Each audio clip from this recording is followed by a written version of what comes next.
You're listening to this podcast, so I know you've got a curious mind. Here's a helpful fact you may not know yet. Drivers who switch and save with Progressive save over $900 on average. Pop over to Progressive.com, answer some questions, and you'll get a quick quote with discounts that are easy to come by. In fact, 99% of their auto customers earn at least one discount. Visit Progressive.com and see if you can enjoy a little cash back. Progressive Casualty Insurance Company and Affiliates. National average 12-month savings of $946 by new customers surveyed who saved with Progressive between June 2024 and May 2025. Potential savings will vary. Insurance isn't one size fits all. That's why drivers have enjoyed Progressive's Name Your Price tool for years now. With the Name Your Price tool, you tell them what you want to pay, and they'll show you options that fit your budget. So whether you're picking out your first policy or just looking for something that works better for you and your family, they make it easy to see your options. Visit Progressive.com. Find a rate that works for you with the Name Your Price tool. Progressive Casualty Insurance Company and Affiliates. Price and coverage match limited by state law.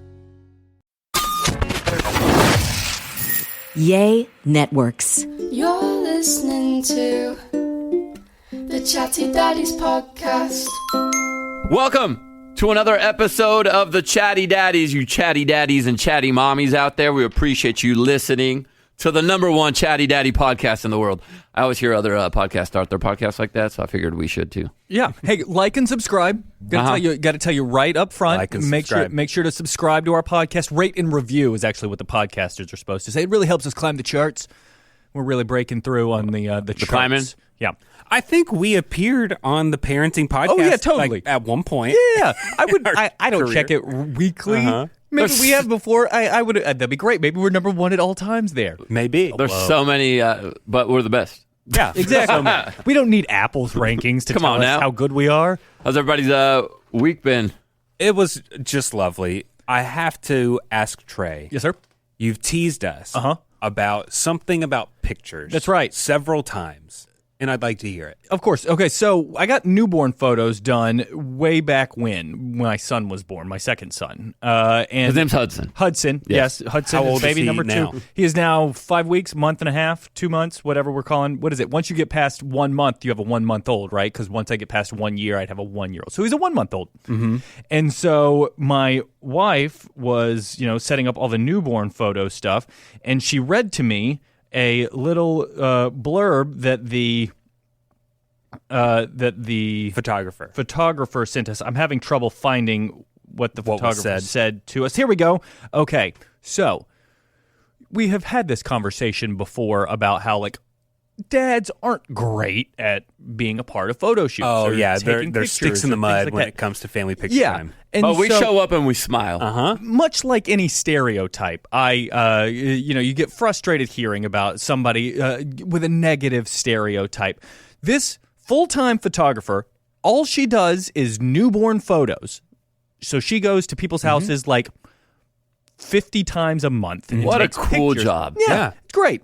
Assuming that people have a clean house. I think ours was fine, but Yeah. But you're working in a little tiny spot, and your subjects are always going to be chill. Yeah. Maybe they'll cry a little bit, but that's it. Now, in this little email for prep, it has things like, for the siblings, no color food, candy that might dye your children's lips and face right before the session. For siblings, you want to clip the fingernails, remove all unwanted nail polish, tattoos, little temporary tattoos. Like markers on them, whatever. Make sure they're nice and clean.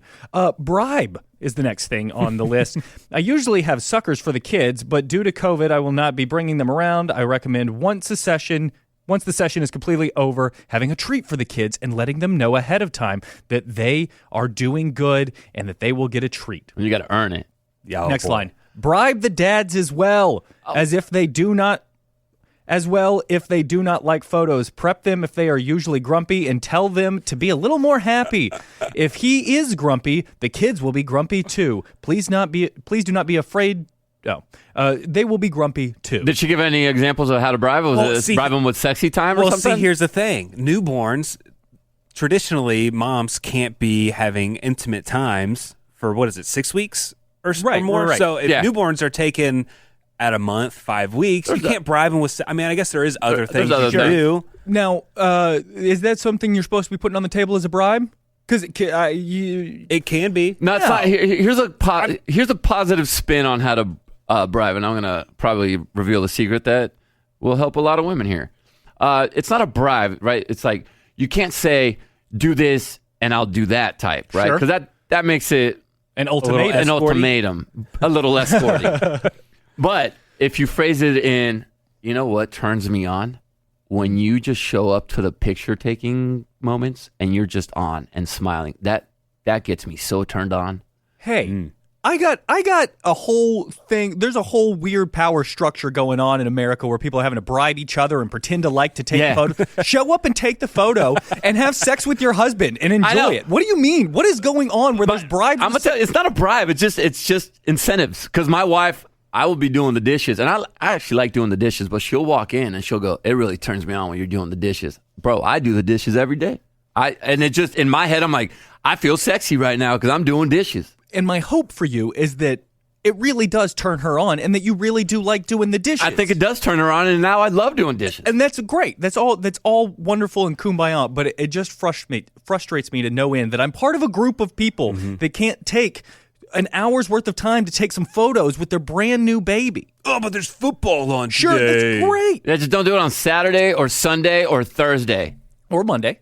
Or Monday. Depends on the Monday. Monday night games sometimes are and Thursday. If you're a big baseball fan, baseball games. Oh, that's just so many. Baseball and basketball have so many games. Yeah, you can't do baseball, basketball because that's too many games. And it frustrated me that was in her list. Kara read it to me tongue in cheek. Did you want to fight her? And no. Did you want to fire her? I meant fire. I didn't mean fight. No.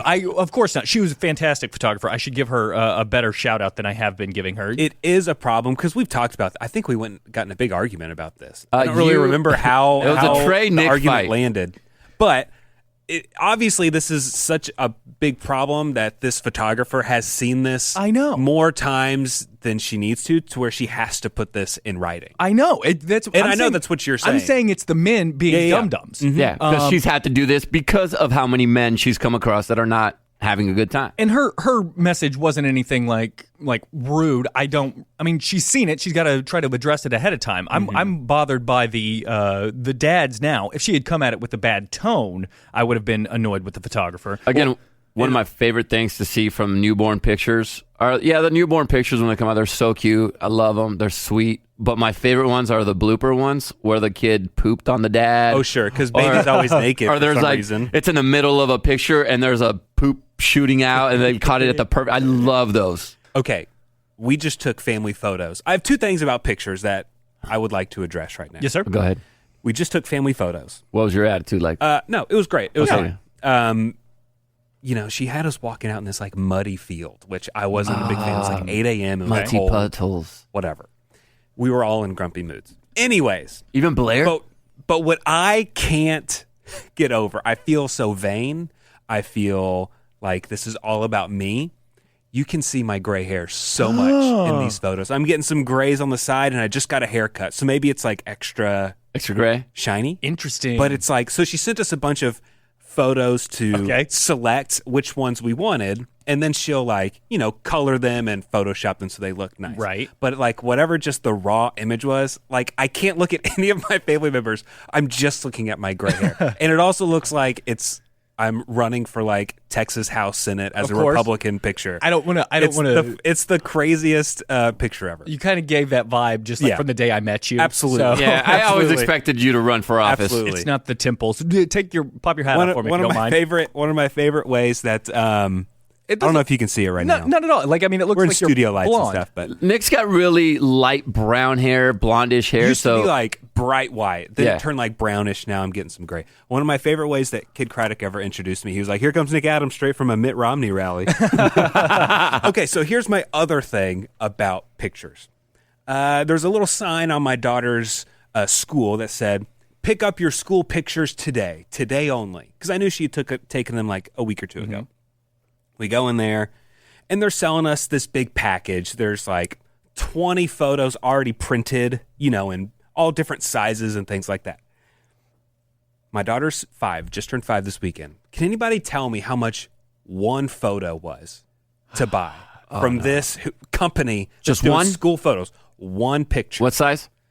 Well, it was one picture. You got a digital, and it was maybe like 10 printouts of various sizes. Right. I did this same For thing. one pose. It better be, man, and this even seems expensive for me, $20. Oh, See, I think it was closer for us. I think it was 45. Okay. And I don't quote me on that because I didn't put down the credit card. I just brought One the pictures pose. One. So you get the digital, and then you get a couple wallets and 8x10s or whatever they are. $80. No. $80? $80 for one pose. For a picture? For two poses, it was $100. We did not buy it. I can't And do they that. were some of the cutest photos I've ever course. seen of my daughter, and I felt awful saying no. But we did just take the family photos like 2 days before that.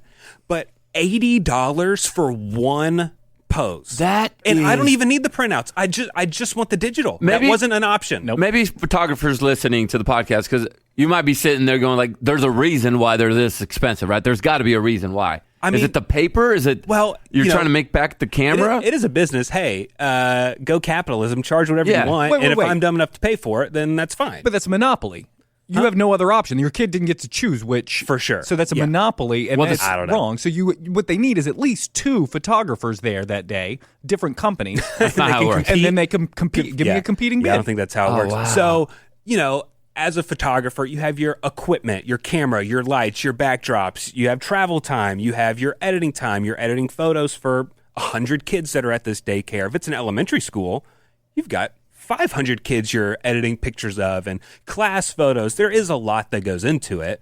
But $80 for one pose, and it was just the cutest That picture. is wild. I was mad about that for like a week. You should be. I was like, this is ridiculous. I think my mom used to get like the $9.99. Yeah.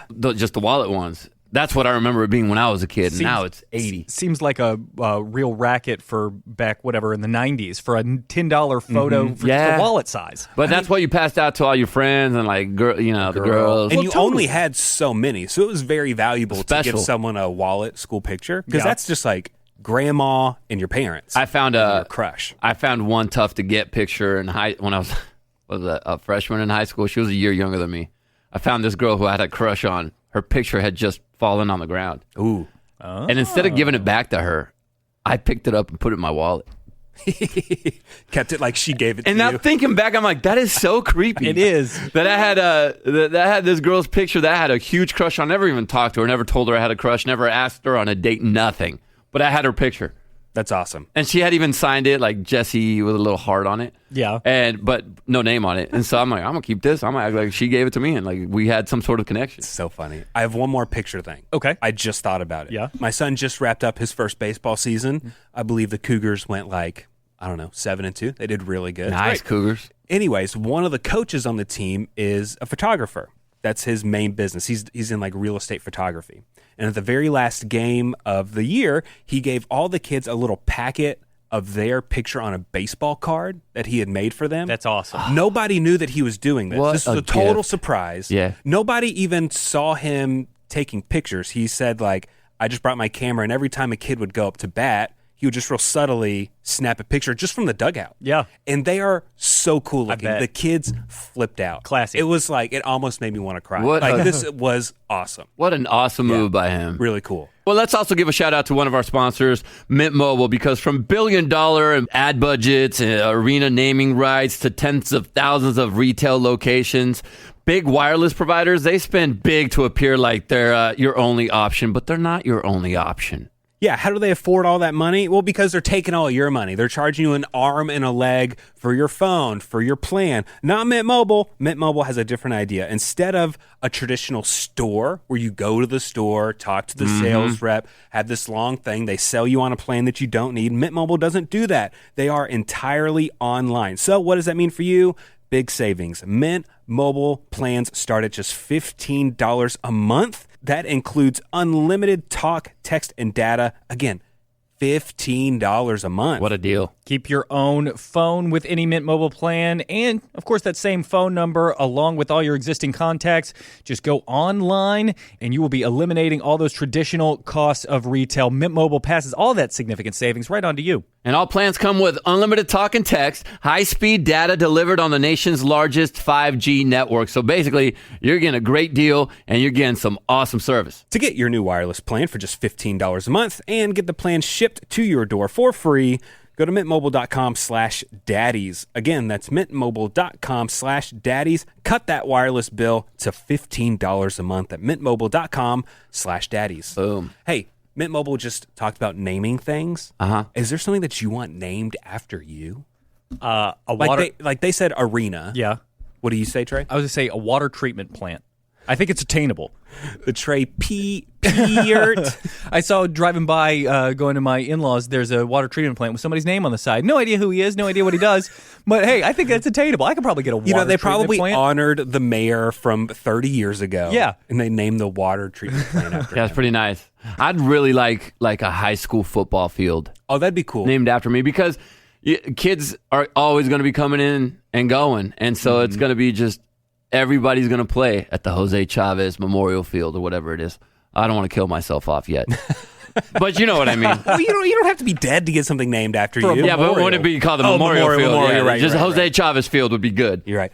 I think I'd like some sort of neighborhood named after me. See, Okay. I'm expanding this idea because then I want all the streets named after Things you things like. in my life. Yeah. Each kid, Yeah. Davis Drive. That'd be awesome. Yeah. Blair Boulevard. Yeah. L.E. Way. I don't know. Sam Street. Gray Sam hair, Street. gray hair court. You know what I'm saying? Wow. Yeah. I think that'd be pretty cool. That Named is after pretty all cool. My family members and stuff. A whole neighborhood. I mean, that's kind of how it all started, right? Like the reason that we have like McKinney, Texas, is because somebody named Named McKinney after at some somebody. point, You know right? what? My son is super into reading about different sports teams. So we go to the library or his library at a school, and he comes back with a book all about one team. So he's into NFL team, sports right now. That's really baseball cool. team, anything. So you get to learn the history of different things. And I just learned that the city of Atlanta, it had some really weird name. And then the mayor back in like the 1800s changed it to be named after his daughter's middle name. Atlanta was her middle name? But there was an extra A. It was like Atlanta, Atalanta, and he dropped the middle A, and then it just became Atlanta. Oh, that's so interesting. So he's Yeah. learning about the Falcons or the Braves? He's learning about the Falcons. The Falcons? Yeah, he's really into football, and we would get all through it shows like football helmets through the years. The Rams were the first team to put a logo on their helmet. Learning lots of stuff with my son. That is really cool. My son is into anime, but he plays football, and he loves playing football. Speaking of that, I am not going to be okay next week, guys. Yeah. I am. I'm already prepping. I've been talking to Trey and Nick about this.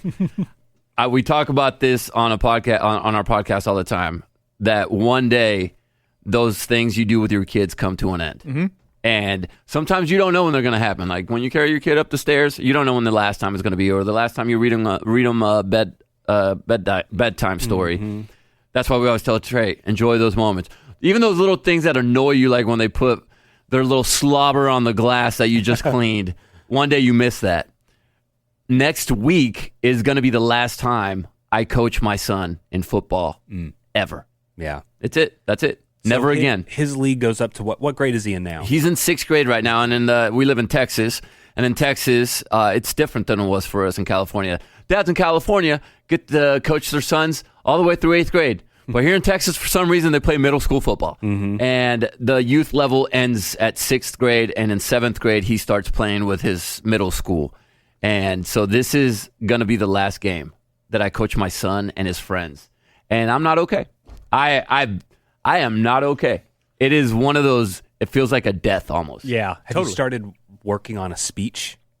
An end of game speech? You got to have something powerful. Usually with our end of game speeches, I wing it. I wing it because it depends on How the the game outcome. goes. Yeah, Yeah, if yeah. we win, it's a different speech than if we lose. There's a different lesson with each. There's a different lesson you get from losing than the lesson you get from winning. So I typically don't come up with any speech for that. I You just know what? wing it. Even if they lose this last game, they won. They've won. Look Yeah. around. Look at this community and this Yep, family exactly. we have built Brotherhood. together. Yeah, and it's cool, man.